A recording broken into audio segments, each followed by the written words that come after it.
দর্শক আমন্ত্রণ দেশ জনপদ লাইভে আপনাদের সঙ্গে রয়েছে আমি তানজিয়া জুথি।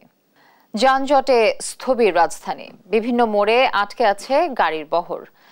দর্শক এ নিয়ে আরো জানাতে গুলিস্তান মোড় থেকে যুক্ত হচ্ছেন সহকর্মী আলিমুজ্জামান সাফওয়ান। সাফওয়ান, যানজট পরিস্থিতি কেমন দেখছেন, আপনার চোখে কেমন পড়ছে আসলে?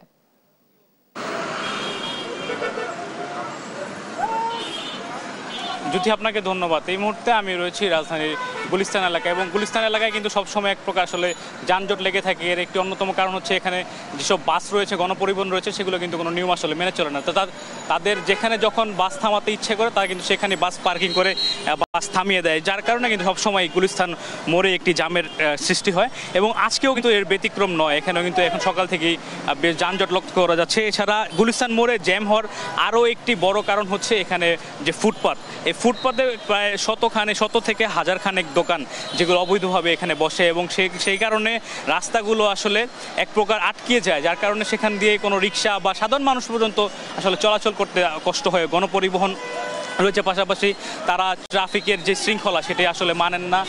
আপনারা কিন্তু দেখতে পাচ্ছেন যে রাস্তার মাঝখানে কিন্তু তারা বাস থামিয়ে যাত্রী ওঠানামা করে, এবং যার কারণে পিছনের যে গাড়িগুলো রয়েছে সেগুলো কিন্তু আটকে যায়। এছাড়া গুলিস্তান এলাকার আরেকটি বড় সমস্যা রয়েছে, এখানে বিভিন্ন রুটের কিছু সিএনজি লেগুনা চলে, যেগুলোর আসলে কোনো নির্ধারিত পার্কিংয়ের কোনো স্থান নেই, সেগুলো কিন্তু রাস্তার মধ্যে পার্কিং করা হয়, এবং রাস্তা আটকিয়ে সেখানে যে পার্কিং করা হয়, যার কারণে রাস্তাগুলো কিন্তু আসলে আটকে থাকে, যার কারণে সেখান দিয়ে কিন্তু অন্যান্য যারা মানুষ রয়েছে তারা আসলে চলাচল করতে পারে না, এক প্রকার আসলে বিঘ্নতা সৃষ্টি হয়। এছাড়া আমরা যখন রাজধানীতে সকাল থেকে দেখেছি যে প্রত্যেকটি এলাকায় কিন্তু আসলে একই চিত্র, রাজধানীর বিভিন্ন মোড়ে মোড়ে এই গণপরিবহনের যেই অরাজকতা, তারা যেভাবে আসলে বাসগুলো থামিয়ে রাখে এবং কোনো ট্রাফিক শৃঙ্খলা তারা আসলে মানে না, যার কারণে প্রতিদিনই আসলে যখন স্কুলগামী শিক্ষার্থীরা বের হয়, অফিসগামী মানুষেরা বের হয়, তখন কিন্তু এক প্রকার ভোগান্তিতে পড়তে হয়। এটি কিন্তু আসলে প্রতিদিনের চিত্র, এটি নতুন করে আসলে আর বলার কিছু নেই। এই মুহূর্তে আমি কিন্তু রয়েছি গুলিস্তান এলাকায়, এবং আপনারা কিন্তু দেখতে পাচ্ছেন যে গুলিস্তান এলাকা আমার পিছনে যে লেগুনাগুলো দাঁড়িয়েছে এগুলোর কিন্তু কোনো নেই, এগুলো কিন্তু রাখার কোনো জায়গা নেই, এটা কিন্তু অবৈধভাবে রাস্তার মাঝখানে রাখা হয়, যার কারণে ওই রাস্তাগুলো ব্লক হয়ে যায় এবং যানবাহন চলাচল করতে পারেন এবং জ্যামের সৃষ্টি হয়। এই ছিল আসলে রাজধানীর যানজটের সর্বশেষ চিত্র গুলিস্তান থেকে। জ্যোতি, গুলিস্তান থেকে আমাদের সহকর্মী আলিমুজ্জামান সাফওয়ান যুক্ত ছিলেন। কর্মচাঞ্চল্য ফিরেছে আশুলিয়ার শিল্পাঞ্চলে, এ নিয়ে আরো জানাতে সাভার থেকে যুক্ত হচ্ছেন আমাদের সহকর্মী শাহিনুর রহমান। শাহিন, আপনি যুক্ত হয়েছেন নিশ্চয়ই আমার সাথে। শাহিন, সব কারখানা খুলেছে কিনা এবং শ্রমিকদের উপস্থিতি কেমন দেখছেন, এবং সাথে আরেকটি বিষয় যদি যুক্ত করতে চাই যে নিরাপত্তার যে বিষয়টি আসে, নিরাপত্তা সহ সার্বিক পরিস্থিতি আপনার চোখে কেমন পড়ছে? যদি আপনাকে ধন্যবাদ। আমি কিন্তু এই মুহূর্তে আছি আশুলিয়া শিল্পাঞ্চলে ঢাকা ইপিজেড রপ্তানি প্রক্রিয়াকরণ এলাকার সামনে। আপনাকে যদি জানাই যে সকাল থেকে দেখতে পাচ্ছি যে ঢাকা ইপিজেডের যে দুটি কারখানা, দুটি ঢাকা ইপিজেড প্রক্রিয়া অঞ্চল 1 এবং 2 দুইটাই আমরা দেখেছি যে সকালে কিন্তু শ্রমিকরা তারা কাজে যোগ দিয়েছে, যথারীতি চলতেছে। আমরা কিন্তু মহাসড়কের পাশে কিন্তু এর ব্যতিক্রমও দেখেছি, অনেক কারখানায় কিন্তু তারা বন্ধের নোটিশ ঝুলিয়ে রেখেছে যে অনির্দিষ্টকালের জন্য কারখানা বন্ধ থাকবে, এরকম নোটিশও কিন্তু আমরা দেখেছি। এবং সেই সাথে আপনাদেরকে যদি জানিয়ে রাখি যে সাভার আশুলিয়ায় যে শিল্প অঞ্চল, এই শিল্প অঞ্চলে প্রত্যেকটি সড়ক, মহাসড়ক এবং কারখানার সামনে আমরা দেখেছি যে পুলিশ, র্যাব, বিজিবি এবং সেই সাথে সেনাবাহিনীর সদস্যরা কিন্তু টহল অব্যাহত রেখেছে, এমনটি কিন্তু আমরা দেখেছি। এবং সেই সাথে আপনাদেরকে জানাই যে আজকে কিন্তু আপনি জানেন যে গত কয়েকদিন ধরে কিন্তু এই যে ব্যাকসিমকো, যে গাজীপুরের ব্যাকসিমকো ইন্ডাস্ট্রিয়াল পার্কের যে শ্রমিকরা তারা কিন্তু রাস্তা অবরোধ করে রেখেছিল গত রাত পর্যন্ত। আমরা দেখেছি যে আজকে কিন্তু অনেকটা যান চলাচল স্বাভাবিক আছে, তারা কিন্তু আজকে রাস্তায় তাদেরকে আমরা দেখতে পাইনি। এবং সেই সাথে আপনাদেরকে জানিয়ে রাখি যে নবীনগর থেকে চন্দ্রা যে সড়কটি আছে, বিশেষ করে ঢাকা টাঙ্গাইলের যে একটি জয়েন্ট সড়ক, এই সড়কটি কিন্তু আপনি জানেন যে সবসময় যানজটে নাকাল থাকে, এবং শ্রমিকরা যখন অসন্তুষ্ট হয় তখন কিন্তু মহাসড়কে চলে আসে। এবং আজকে কিন্তু তার ব্যতিক্রম দেখেছি, আজকে কিন্তু দেখেছি যে যান চলাচল অনেকটা স্বাভাবিক আছে, এমনটি কিন্তু আমরা দেখতে পাচ্ছি। এবং সেই সাথে আপনাদেরকে জানিয়ে রাখি যে আশুলিয়ায় জিরাব, জামগড়া, ইউনিক এইসব এলাকায় অনেক কারখানায় কিন্তু আজকে খুলেছে এবং যথারীতি, এবং আমরা দেখেছি যে অনেক কারখানায় কিন্তু ইতিমধ্যেই কিন্তু তারা বন্ধের নোটিশ ঝুলিয়ে রেখেছে যে গত 11 তারিখ থেকে অনির্দিষ্টকালের জন্য বন্ধের যে নোটিশ আজও কিন্তু সেগুলো ঝুলছে, এমনটি কিন্তু আমরা দেখেছি।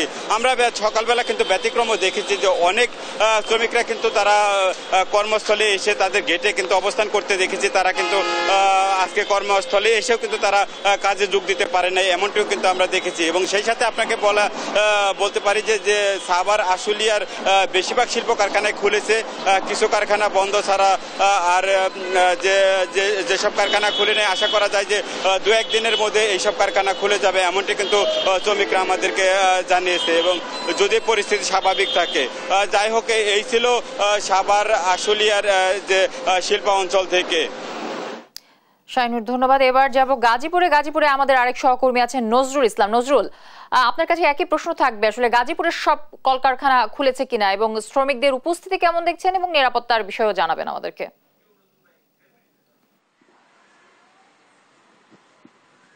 আপনি যেমনটা বলছিলেন, আপনি জানেন যে গাজীপুরের যে পোশাক কারখানাগুলো আছে কিন্তু শান্তিপূর্ণভাবেই প্রতিটি পোশাক কারখানায় কিন্তু শ্রমিকরা কাজে যোগ দিয়েছেন এবং আমরা দেখেছি গাজীপুরের সবকটি কারখানায় কিন্তু শ্রমিকদের উপস্থিতিও বেড়েছে। এবং আপনি জানেন যে সবগুলো পোশাক কারখানায় কিন্তু সকাল থেকে শ্রমিকদের যে উপস্থিতি সেটা কিন্তু লক্ষ্য করার মতোই ছিল। কিন্তু গাজীপুরের যে শ্রীপুরে একটি ওষুধ কারখানায় কিন্তু আজকে সকাল থেকেই কর্মবিরতি পালন করছেন শ্রমিকরা। সাধারণ শ্রমিকরা গেটে এসে দেখেন যে তাদেরকে ছুটি দেওয়া হয়েছে, সেই কারণে কিন্তু তারা অবস্থান নিয়ে কিন্তু তারা কর্মবিরতি চালাচ্ছেন এবং বিক্ষোভ করছেন।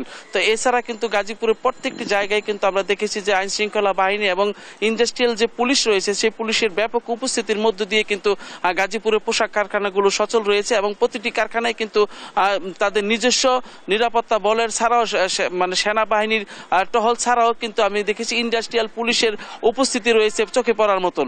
তো গাজীপুরের সবকটি কারখানায় এখন পর্যন্ত অর্থাৎ বেলা 11টা পর্যন্ত কিন্তু আমরা কোনো ধরনের মানে অপ্রীতিকর কোনো ঘটনার সংবাদ পাইনি এবং শান্তিপূর্ণভাবেই প্রতিটি কারখানা চলছে এবং শ্রমিকরা কিন্তু সকালে যার যার আইডি কার্ড প্রদর্শন করে কিন্তু প্রতিষ্ঠানে প্রবেশ করেছেন এবং কর্মস্থলে সবাই অবস্থান নিয়েছেন। এই ব্যাপারে কিন্তু আমরা ইন্ডাস্ট্রিয়াল পুলিশের সাথে কথা বলেছি, উনি জানিয়েছেন যে সকল ধরনের প্রস্তুতি কিন্তু তাদের রাখা আছে এবং তারা যেখানেই কোনো মানে দুর্ঘটনা বা কোনো কিছু হবে সেখানে তাদেরকে সরিয়ে দিয়ে তারা পোশাক কারখানায় নেওয়ার জন্য কিন্তু তারা চেষ্টা চালাচ্ছেন। তো পাশাপাশি যে গাজীপুরের যে আপনি জানেন যে কালকে যে অবস্থান কারখানাগুলো ছুটি দেওয়া হয়েছিল সেই কারখানাগুলো আছে কিন্তু সবগুলোই চলতেছে। এখন পর্যন্ত কোনো ধরনের অপ্রীতিকর কোনো ঘটনার আমরা সংবাদ পাইনি।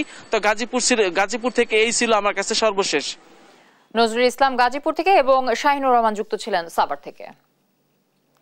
কুষ্টিয়ার চালের বাজারে কাটছে না অস্থিরতা, দাম এখনো বাড়তি। দর্শক, এ নিয়ে আরো জানাতে সরাসরি যুক্ত হচ্ছেন সহকর্মী নাহিদ হাসান তিতাস। চালের বাজার দর নিয়ে কি বলছেন ক্রেতারা?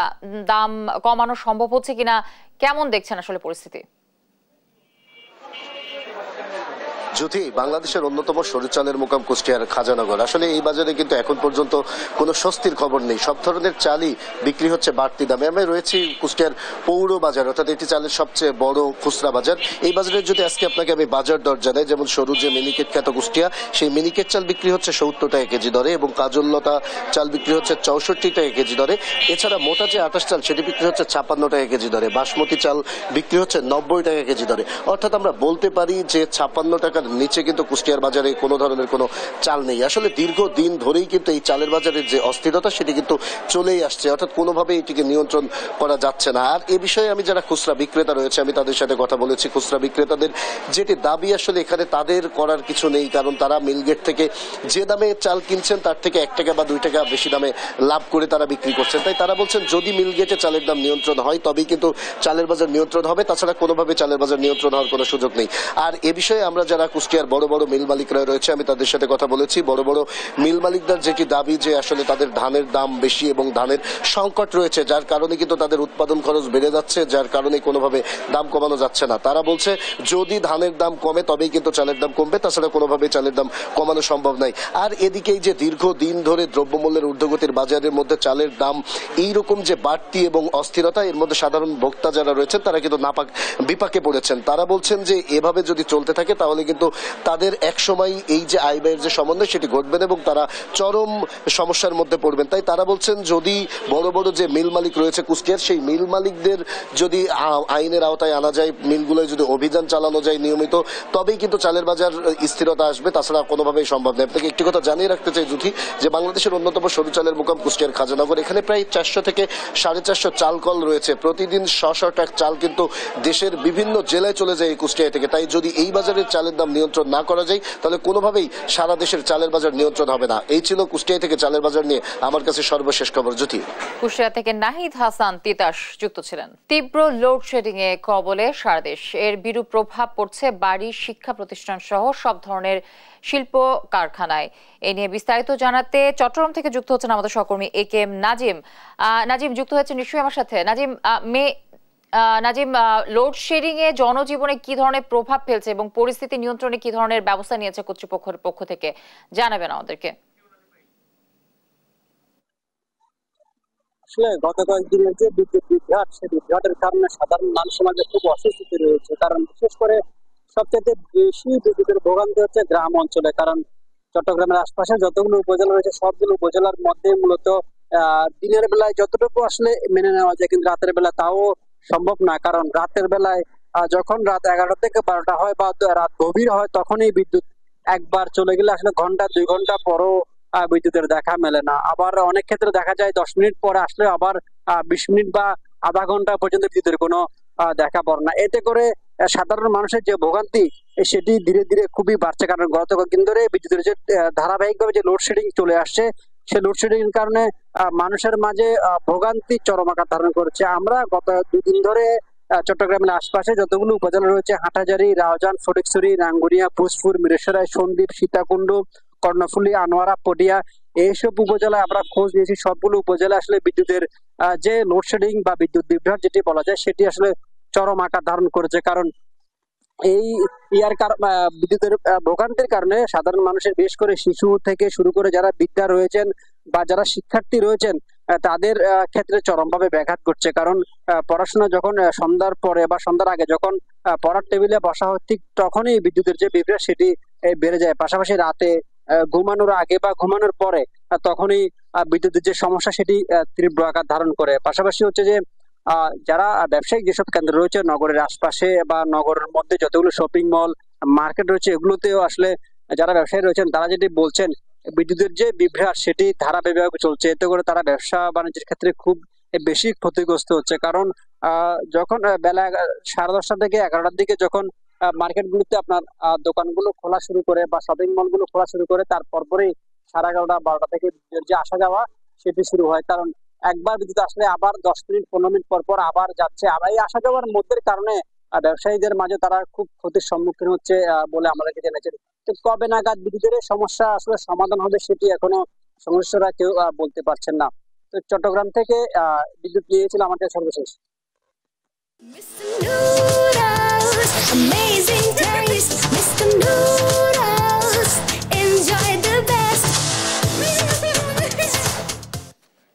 আপনারা দেখছিলেন দেশ জনপদ লাইভ। দর্শক, আবারও চলে যাব তীব্র লোডশেডিং এর কবলে যে সারা দেশ পড়ে আছে, এ বিষয়ে আরো বিস্তারিত জানাবো। জামালপুর থেকে যুক্ত হবেন মেহেদি হাসান। মেহেদি, আপনার কাছে একই প্রশ্ন থাকবে যে আসলে লোডশেডিং এ জনজীবনে কেমন প্রভাব দেখছেন এবং পরিস্থিতি নিয়ন্ত্রণে কর্তৃপক্ষের পক্ষ থেকে কেমন ধরনের আসলে পদক্ষেপ আপনার চোখে পড়েছে? জ্যোতি, আপনাকে ধন্যবাদ। গত 1 সপ্তাহ যাবৎ জামালপুরের তীব্র গরমে কিন্তু মানুষের জনজীবন যেমন অতিষ্ঠ, সেই সাথে বাড়ছে কিন্তু বিদ্যুৎ যে বিভ্রাট সেটি। জামালপুর শহর জুড়ে দিনের বেলাতে 8 থেকে 10 বার বিদ্যুতের আসা যাওয়ার খেলা, এবং শহরের বাইরে যে পল্লী বিদ্যুৎ রয়েছে সেখানে কিন্তু বিদ্যুৎ নেই বললেই চলে। তারা দিনে রাত্রে মিলে 4 ঘন্টাও বিদ্যুৎ পাচ্ছে না। সবকিছু মিলে চরম ভোগান্তিতে রয়েছে জামালপুরের মানুষের জনজীবন। আমি আপনাদেরকে আরেকটু জানাতে চাই যে ইতিমধ্যেই এই তীব্র যে বিদ্যুৎ বিভ্রাট, এর কারণে জামালপুরের বৃদ্ধ এবং বিশেষ করে শিশুরা কিন্তু অসুস্থ হয়ে পড়েছেন। এই স্কুল কলেজে যারা যাচ্ছেন তারাও কিন্তু শিক্ষার্থীরাও অসুস্থ হয়ে পড়েছেন এবং বাড়ছে হাসপাতালে রোগীর সংখ্যা। অপরদিকে যে পরিমাণ বিদ্যুৎ দেওয়ার কথা গ্রাহকদের, সে পরিমাণ বিদ্যুৎ দিতে পারছেন না। আমাদেরকে বিদ্যুৎ বিভাগের কর্তৃপক্ষ যারা রয়েছেন তারা জানিয়েছেন যে আমরা যে পরিমাণ চাহিদা তার অর্ধেকও পাচ্ছি না, যার কারণে আমরা নিয়মিত যে গ্রাহকদের সেবা দিতে পারছি না। এবং রাতের বেলা বিদ্যুৎ থাকে না। যারা বিভিন্ন এই মুহূর্তে বিশেষ করে বিভিন্ন উপজেলাতে গুলোতে কিন্তু আমন ধানের চাষ শুরু হয়েছে। তীব্র গরম এবং রৌদ্রের কারণে এই ধানের ক্ষেতগুলোতে পানি নেই, তারা কিন্তু সেলো মেশিনের মাধ্যমে এই পানি দিচ্ছেন। এই বিদ্যুৎ না থাকার কারণে তারা যে সেলো মেশিন চালাতে বাড়তি তেল খরচ হচ্ছে, এই নিয়ে এবার আমন ধানের যে উৎপাদন খরচ সেটি কিন্তু দ্বিগুণের চাইতে বেশি হচ্ছে। এই নিয়েও কিন্তু কৃষকদের মধ্যে এক ধরনের হতাশা বিরাজ করছে। অপরদিকে শিল্প কলকারখানা সহ যে সমস্ত প্রতিষ্ঠানগুলো এই বিদ্যুতের উপর নির্ভরশীল তারাও কিন্তু চরম বিপাকে পড়েছেন। সবকিছু মিলিয়ে জামালপুরের মানুষেরা আশা করছেন যে দ্রুত সময়ের মধ্যেই সরকার এই বিদ্যুৎ নিরসনে কাজ করবেন এবং পর্যাপ্ত পরিমাণে এই বিদ্যুৎ গ্রাহকদের নিকট সরবরাহ করবেন। জ্যোতি, এই ছিল আমার কাছে সর্বশেষ তথ্য। মেহেদী হাসান যুক্ত হচ্ছিলেন জামালপুর থেকে। এবার যাব ময়মনসিংহে আছেন ইলিয়াস আহমেদ। ইলিয়াস যুক্ত হয়েছেন নিশ্চয়ই আমার সাথে। ইলিয়াস, এই যে এত তীব্র লোডশেডিং, এই লোডশেডিং এর কারণে আসলে সাধারণ মানুষের ভোগান্তি কেমন দেখছেন এবং সাধারণ জনগণ আসলে কি বলছেন এ নিয়ে, এবং কবে নাগাদ সংকট নিরসন হতে পারে? তীব্র গরম এবং ঘন ঘন লোডশেডিং এর কারণে কিন্তু ময়মনসিংহের জনজীবন একেবারেই অতিষ্ঠ হয়ে পড়েছে এবং সাধারণ মানুষ কিন্তু খুব ভোগান্তির মধ্যে আছেন এবং বিশেষ করে ময়মনসিংহের হাসপাতালগুলোতে কিন্তু প্রতিনিয়ত শিশু রোগীর সংখ্যা বাড়ছে এবং চিকিৎসকরা বলছেন এই অতিরিক্ত গরমের কারণে কিন্তু প্রতিদিন গড়ে 100-র উপরে শিশু রোগী কিন্তু ঠান্ডা এবং নিউমোনিয়া রোগে আক্রান্ত হয়ে তারা কিন্তু ময়মনসিংহ মেডিকেল কলেজ হাসপাতালে ভর্তি হচ্ছেন এবং তাদেরকে কিন্তু চিকিৎসা সেবা দিতে হিমশিম কাটছেন চিকিৎসকরা। যদি বলি যে বিদ্যুৎ বিভাগ আমাদেরকে জানিয়েছেন ময়মনসিংহের 6 জেলায় বিদ্যুতের চাহিদা রয়েছে 1400 মেগাওয়াট এবং এর মধ্যে তারা কিন্তু প্রায় 1000 মেগাওয়াট বিদ্যুৎ সরবরাহ করতে পারছেন এবং 400 মেগাওয়াটের উপরে কিন্তু লোডশেডিং তাদেরকে বাধ্য হয়ে দিতে হচ্ছে, যার কারণে মানুষের কিন্তু একেবারেই হাসপাস অবস্থা হয়ে উঠেছে এবং আজকের তাপমাত্রা ময়মনসিংহে 34 ডিগ্রি সেলসিয়াস। অর্থাৎ এই অতিরিক্ত গরমের মধ্যে সাধারণ মানুষও কিন্তু খুব একটা ঘর থেকে বের হচ্ছেন না এবং যারা বাসায় আছে তারাও কিন্তু বিদ্যুৎ না পেয়ে তারাও কিন্তু খুব কষ্টে রয়েছেন এবং বিদ্যুৎ বিভাগ বলছেন যে সহসাই সেই সমস্যা কিন্তু কাটছে না, সেই বিষয়টি কিন্তু তারা বলছিলেন এবং এই সমস্যা নিরসনে তারা কাজ করছেন সেই বিষয়টিও কিন্তু বিদ্যুৎ বিভাগ আমাদেরকে জানিয়েছেন এবং তারা বলছেন যে এই গরম যতদিন না পর্যন্ত কমবে অর্থাৎ ততদিন পর্যন্ত লোডশেডিং এর মাত্রা কিন্তু কোনোভাবেই কমানো সম্ভব হবে না, সেই বিষয়টি বলছিলেন এবং তারা সেই লোডশেডিং কিছুটা নিয়ন্ত্রণে আনার লক্ষ্যেও কিন্তু তারা কাজ করে যাচ্ছেন, আমাদেরকে সেই বিষয়টি কিন্তু জানিয়েছেন এবং সাধারণ মানুষের দাবি হচ্ছে ভোগান্তি নিরসনে বিদ্যুৎ বিভাগ যেন দ্রুতই ব্যবস্থা গ্রহণ করেন। এই ছিল আমার কাছে ময়মনসিংহ থেকে সর্বশেষ। ময়মনসিংহ থেকে যুক্ত ছিলেন আমাদের সহকর্মী ইলিয়াস আহমেদ। প্রকল্পের কাজ অর্ধেক ফেলেই দেশ ছেড়েছেন ভারতীয় ঠিকাদারি প্রতিষ্ঠানের প্রকৌশলী ও কর্মকর্তারা। এতে বন্ধ রয়েছে ব্রাহ্মণবাড়িয়ার আশুগঞ্জ আখাউড়ার 4 লেন সড়কের কাজ। দর্শক, এ নিয়ে আরো জানাতে যুক্ত হচ্ছেন সহকর্মী মেহেদী নূর পরশ। প্রকল্প সম্পন্ন করতে কি ব্যবস্থা নেওয়া হচ্ছে, সার্বিক পরিস্থিতি কেমন দেখছেন জানাবেন। হ্যাঁ জ্যোতি, গেল 5ই আগস্ট ছাত্র জনতার অভ্যুত্থানের মুখে পড়ে পদত্যাগ করেন সাবেক প্রধানমন্ত্রী শেখ হাসিনা। এরপর নিরাপত্তার অজুহাতে ব্রাহ্মণবাড়িয়া 4 লেন সড়কের নির্মাণ কাজ ছেড়ে চলে গেছেন ভারতীয় ঠিকাদারি প্রতিষ্ঠান অ্যাপকনস কোম্পানি লিমিটেডের কর্মকর্তা এবং কর্মচারীরা। এরপরেই পুরোপুরি বন্ধ হয়ে যায় এই আশুগঞ্জ নৌবন্দর থেকে আকরা স্থল বন্দর 4 লেন সড়কের নির্মাণ কাজের বিভিন্ন অংশ। ফলে কিন্তু যে এই সড়কের বিভিন্ন অংশে কিন্তু একটি জনদুর্ভোগ দেখা দিয়েছে। যেসব এই রোডে এই সড়কে যেসব চলাচল করে যেসব মানুষজন রয়েছে তাদের কিন্তু প্রতিনিয়ত কিন্তু তাদের দুর্ভোগ পোহাতে হয়, যানজট সৃষ্টি হচ্ছে। এছাড়া যে এই সড়কের বিভিন্ন যে ফ্লাইওভার কালভার্ট যে রয়েছে এগুলো কিন্তু নির্মাণ কাজ কিন্তু থেমে গেছে। কবে নাগাদ এই কাজ শুরু হবে এখন কিন্তু বলা যাচ্ছে না। 2017 সালে কিন্তু একনেক অনুমোদন পাওয়ার পরে কিন্তু 2020 সালে প্রকল্পের কাজ শুরু করে ঠিকাদারি প্রতিষ্ঠান অ্যাপকন কোম্পানি লিমিটেড। তবে বৈশ্বিক অর্থনৈতিক মন্দা, নানা সংকটের কারণে 2 দফা মেয়াদ বাড়িয়ে 2025 সালের জুন মাস পর্যন্ত এই কাজের মেয়াদ করা হয়। এখন পর্যন্ত কাজের অগ্রগতি 52% পর্যন্ত হয়েছে। তবে চলমান পরিস্থিতির কারণে ঠিকাদারি প্রতিষ্ঠানের যে প্রকৌশলী রয়েছেন তারা দেশ ছাড়াই নিয়ে দিয়েছে কিন্তু নানা সংকট। তবে সাধারণ লোকজন যে বলছেন তারা এই সড়ক দিয়ে কিন্তু প্রতিনিয়ত ঝুঁকি নিয়ে তাদের চলাচল করতে হয় এবং বিভিন্ন অংশে কিন্তু প্রায় সময় দুর্ঘটনা ঘটছে। তারা বলছেন যে এই সড়কের যে কাজটি যেন দ্রুত শেষ করে তারা যে অন্তর্বর্তীকালীন সরকার আছে তাদের কাছে দাবি জানিয়েছেন। তো এই প্রকল্প পরিচালক রয়েছেন তিনি আমাকে জানিয়েছেন এই 4 লেন সড়কের প্রায় 28 কিলোমিটারের প্রায় এক পাশের একটি সড়ক ইতিমধ্যে চালু করা হচ্ছে, বাকি যে কাজ এখনো চালু করা হয়নি। তো তিনি বলছেন কবে নাগাদ এই কাজ শুরু হবে তা নিয়ে কিন্তু একটা অনিশ্চয়তা রয়েছে। তারা এই বিষয়ে যে ঊর্ধ্বতন কর্মকর্তার সাথে কথা বলেছেন, তারা বলছেন এখন পর্যন্ত কোনো আশা আছে না। তো কাজের সার্বিক অগ্রগতি যে বলি, কাজের সার্বিক অগ্রগতি কিন্তু একেবারে পুরোপুরি বন্ধ রয়েছে। আর এই সড়কটি কিন্তু একটি গুরুত্বপূর্ণ সড়ক। ঢাকা সিলেট এবং কুমিল্লা সিলেট যে আঞ্চলিক সড়ক রয়েছে এই সড়কটি দিয়ে কিন্তু প্রতিদিন হাজার হাজার কিন্তু যানবাহন চলাচল করে। তারা কিন্তু এই সড়কের বেহাল দশার কারণে তাদের কিন্তু যে যানবাহনের চালকরা রয়েছেন তাদের কিন্তু প্রতিনিয়ত দুর্ভোগ পোহাতে হচ্ছে। তাদের বিভিন্ন যে গাড়ির যে যন্ত্রাংশ কিন্তু প্রতিনিয়ত নষ্ট হচ্ছে এবং যারা চলাচলকারী বিভিন্ন যে যাতায়াতকারী রয়েছেন তারা বলছেন যে এই সড়ক দিয়ে তাদের দুর্ভোগ সীমা থাকছে না। প্রচুর ধুলোবালি সহ তাদের প্রতিনিয়ত বিভিন্ন সমস্যা কিন্তু সৃষ্টি হচ্ছে। তারা বলছেন যে কাজটি যদি পুরোপুরি শেষ না করা হয় তা দিন দিন কিন্তু তাদের দুর্ভোগের সীমা কিন্তু আরো বাড়তে পারবে বলে তারা আমাকে জানিয়েছেন। তো এই 4 লেন সড়কে নিয়ে ছিল আমার কাছে সর্বশেষ। জ্যোতি। মেহেদী নূর পরশ যুক্ত হয়েছিলেন ব্রাহ্মণবাড়িয়া থেকে। এবারের ভয়াবহ বন্যায় ব্যাপক ক্ষতি হয়েছে কৃষি খাতে। দর্শক বিস্তারিত জানাতে কুমিল্লা থেকে যুক্ত হচ্ছেন সহকর্মী সুমন কবির। সুমন, ক্ষতি পুষিয়ে নিতে কি ধরনের উদ্যোগ নেওয়া হচ্ছে কুমিল্লাতে জানাবেন? জি জ্যোতি, আপনি যেটা বলছেন আমি আপনাকে সে জানিয়ে রাখি, কুমিল্লা এখন যে এলাকাটা রয়েছে সে বুড়িবড়ি এলাকা, বুড়িচঙ্গের।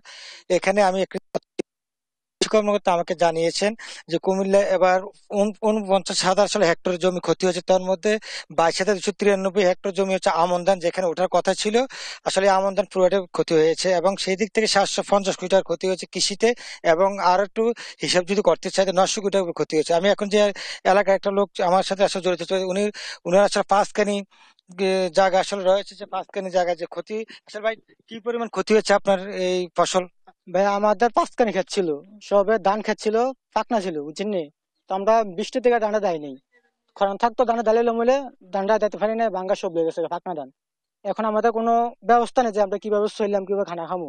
ঠিক আছে, তো আপনারা যদি কিছু সাহায্য করতেন অথবা বৃষ্টি দিতেন আমরা মোটামুটি চলে যেতাম, বুঝছেন নি? এখানে আমাদের রাস্তাগুলো খুবই খারাপ, হাঁটার মতো কোনো রাস্তা হবে আমাদের। ঠিক আছে, তো আমাদের যুব সমাজ, ঠিক আছে, যুব সমাজ মিললে কিছু বস্তাদের রাস্তার দূরে আমরা হাঁটার রাস্তা করছি, যাতে সবাই হাঁটতে পারে, আইতে আইতে যেতে পারে। যেটা বলছেন আপনাদের এলাকায় আসলে কেমন ফসল ক্ষতি হয়েছে?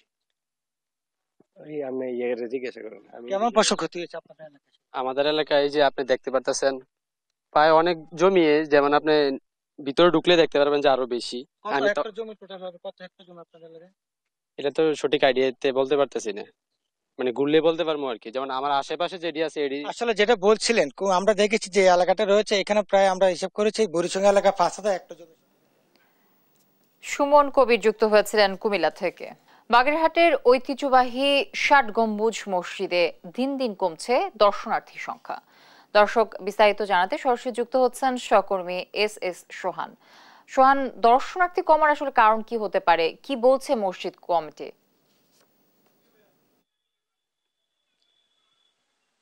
দেশে চলমান পরিস্থিতি এবং বৈরী আবহাওয়ার কারণে বাগেরহাটের বিশ্ব ঐতিহ্য ষাট গম্বুজ মসজিদে গেল 2 মাস ধরে দর্শনার্থী খরা চলছে।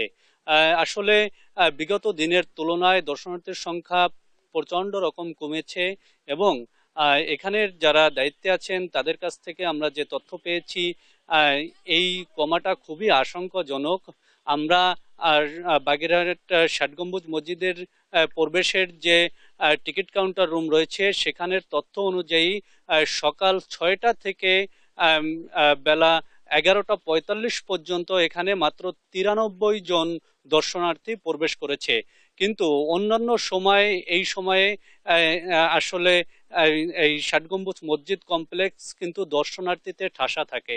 আমরা যদি আপনাদেরকে একটু বলি যে এই ষাট গম্বুজ মসজিদ থেকে কিন্তু সরকার বিপুল পরিমাণ রাজস্ব পায়। 2023-24 যে অর্থ বছর, এই অর্থ বছরে ষাট গম্বুজ মসজিদ থেকে 1,13,00,000 টাকা রাজস্ব পেয়েছে। কিন্তু 24-25 যে অর্থ বছর শুরু হয়েছে জুলাই এবং আগস্ট, এই 2 মাসে এখান থেকে 3 লক্ষ টাকার মতো মাত্র রাজস্ব আদায় হয়েছে। তার মানে এটা ডেফিনেটলি বলা যায় যে এই যে দর্শনার্থী খরা, দর্শনার্থী কম আসতেছে, এটা কিন্তু রাজস্ব আয়ের উপরও প্রভাব ফেলবে। তবে ষাট গম্বুজ মসজিদ এবং বাগেরহাট জাদুঘরের যে কাস্টোডিয়ান রয়েছেন মোহাম্মদ জায়েদ, তিনি আমাদেরকে জানিয়েছেন যে দেশের পরিস্থিতি আরো স্থিতিশীল হলে এবং আবহাওয়া ভালো হলে ষাট গম্বুজ মসজিদ কমপ্লেক্সে দর্শনার্থীর সংখ্যা বাড়বে। বাগেরহাট থেকে এই ছিল আমার কাছে ষাট গম্বুজ মসজিদে দর্শনার্থী আসার সর্বশেষ খবর। আমাদের সহকর্মী এস সোহান যুক্ত হয়েছিলেন বাগেরহাট থেকে। আর এই ছিল এখনকার দেশ জনপদ লাইভে। পরে বুলেটিন দেখার আমন্ত্রণ রইল। ধন্যবাদ সবাইকে সাথে থাকার জন্য।